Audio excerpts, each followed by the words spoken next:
আকাশবাণী শিলচর আঞ্চলিক সংবাদ পড়ছি সৌমিত্র চৌধুরী। প্রধানমন্ত্রী আবাস গৃহ যোজনার ঘর না পাওয়া লোকেদের জরিপ করার জন্য জীবিকা সখী যদি সংশ্লিষ্ট স্থানে না যায় বা প্রপত্র পূরণ করা হয় না, সেক্ষেত্রে যে কোনো লোক ফটো তুলে তা আপলোড করতে পারবেন। রাজ্যের 3,88,358 জন হিতাধিকারীকে প্রধানমন্ত্রী আবাস যোজনা গ্রামীণের গৃহ নির্মাণের জন্য প্রথম কিস্তির অনুমোদনপত্র বিতরণ করে মুখ্যমন্ত্রী ডক্টর হিমন্ত বিশ্ব শর্মা একথা জানিয়েছেন।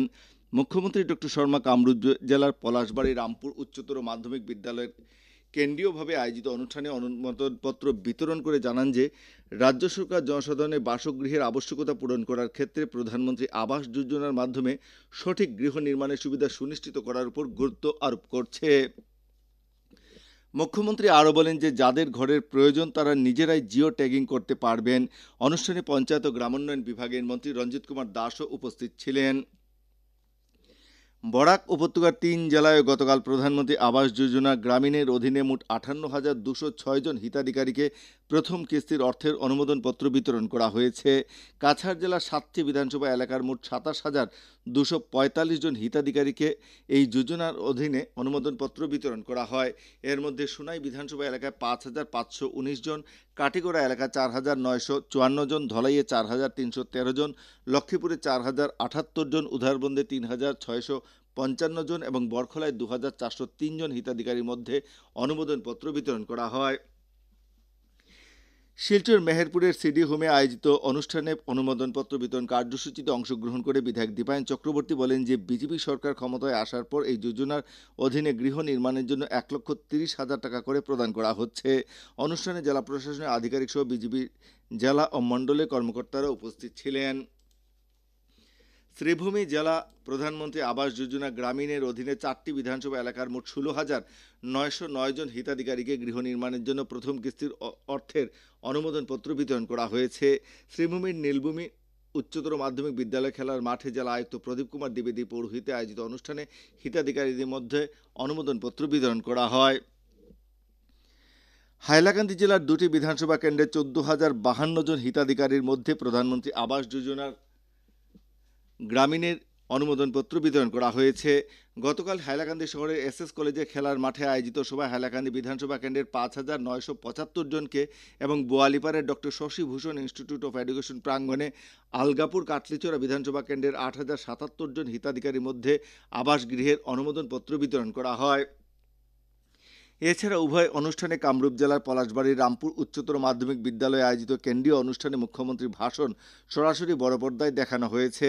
এসএস কলেজে খেলার মাঠে আয়োজিত অনুষ্ঠানে জেলা আয়ুক্ত নিশা ঘিবারে গৌতম জানান যে আগামী 2-3 দিনের মধ্যে আবাস যোজনার প্রথম কিস্তির 32,500 টাকা এবং এমজি এনরেগার 95 দিনের মজুরি বাবদ 23,500 টাকা হিতাধিকারীদের ব্যাংক অ্যাকাউন্টে সরাসরি চলে আসবে। এসএস কলেজের অনুষ্ঠানে হাইলাকান্দি পৌরসভা সভাপতি মানব চক্রবর্তী, বিজেপি জেলা সভাপতি কল্যাণ গোস্বামী, বোয়ালিপাড়ের অনুষ্ঠানে জেলা পরিষদের ভারপ্রাপ্ত মুখ্য কার্যবাহী আধিকারিক রক্তিম বড়ুয়া, বিজেপির কর্মকর্তা মিলন দাস প্রমুখ উপস্থিত ছিলেন। রাজ্যের প্রাথমিক শিক্ষা সঞ্চালকালয় নিম্ন ও উচ্চ প্রাথমিক বিদ্যালয়ে 5,550টি শিক্ষক পদের জন্য আজ থেকে আগামী 11 এপ্রিল পর্যন্ত নথি পরীক্ষার দিন ঘোষণা করেছে। শিক্ষা বিভাগের জারি করা বিজ্ঞপ্তি অনুযায়ী গুয়াহাটির আসাম কৃষি বিশ্ববিদ্যালয়ের অতিথিশালায় আজ থেকে 23 মার্চ পর্যন্ত প্রথম পর্যায়ে এবং 1 এপ্রিল থেকে 11 এপ্রিল পর্যন্ত দ্বিতীয় পর্যায়ে নথি পরীক্ষা করা হবে।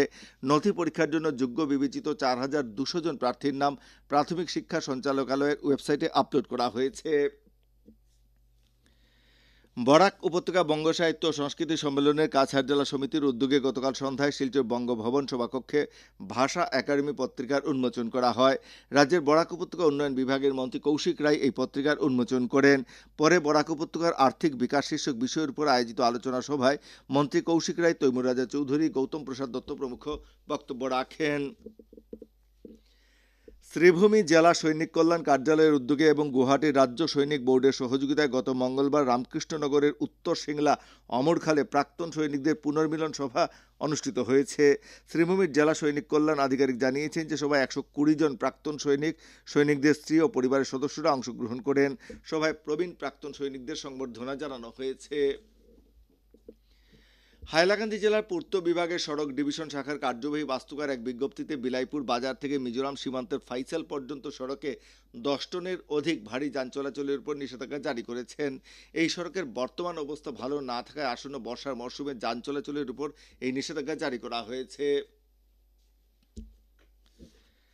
আকাশবাণী শিলচর কেন্দ্রের আঞ্চলিক সংবাদ আমাদের ইউটিউব চ্যানেল এআইআর নিউজ শিলচরের মাধ্যমে শোনা যাচ্ছে। এছাড়া আমাদের Facebook page all India radio news Silchar এবং X handle @AIR news underscore শিলচরের মাধ্যমে এই সংবাদ শোনা যাচ্ছে। আঞ্চলিক সংবাদ এখনকার মতো শেষ হলো। পরবর্তী আঞ্চলিক সংবাদ রাত 7:45 মিনিটে।